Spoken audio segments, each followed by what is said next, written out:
Midwestern Roots. He just played on that horn all the time. It got to where Pop and I used to wonder if he'd ever amount to anything. Mattie Lou Miller, Glenn's mother. From beginning to end, Glenn Miller's life was filled with music. Even as a young child on the vast and lonely Midwestern prairies, he and his family sang and played instruments for entertainment and to distract themselves from their isolation. When Alton Glenn Miller was born on March 1, 1904, his parents, Mattie Lou Cavender and Louis Elmer Miller, lived in Clarinda, a small town of about 3,000 residents in the southwestern corner of Iowa.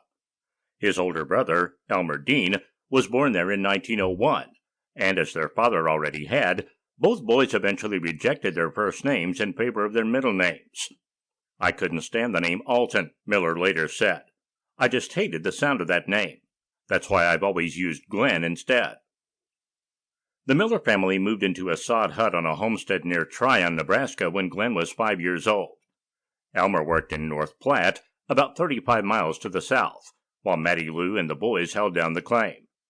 Mattie Lou organized the Happy Hollow School and taught there for a year or two, focusing on typical elementary subjects, as well as personal ethics and religious instruction. In the hut, the family had an organ which Mattie Lou played while the rest of the family sang along. After proving up their claim, the Millers sold the homestead and moved together into a small house in North Platte, where the Miller brothers attended West End Elementary School. The little family grew again in 1913 with the birth of John Herbert.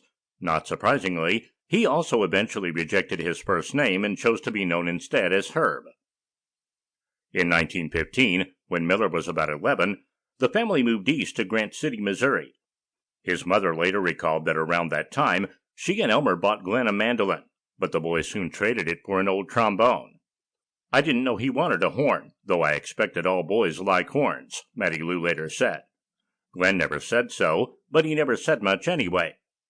Dean played trumpet in the town band, and Glenn enthusiastically tagged along with his old trombone in tow.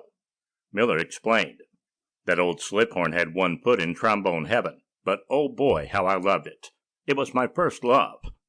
The town band's leader was so impressed with Miller's dedication and talent that he bought the boy a new trombone and put him to work shining shoes to pay him back for the instrument.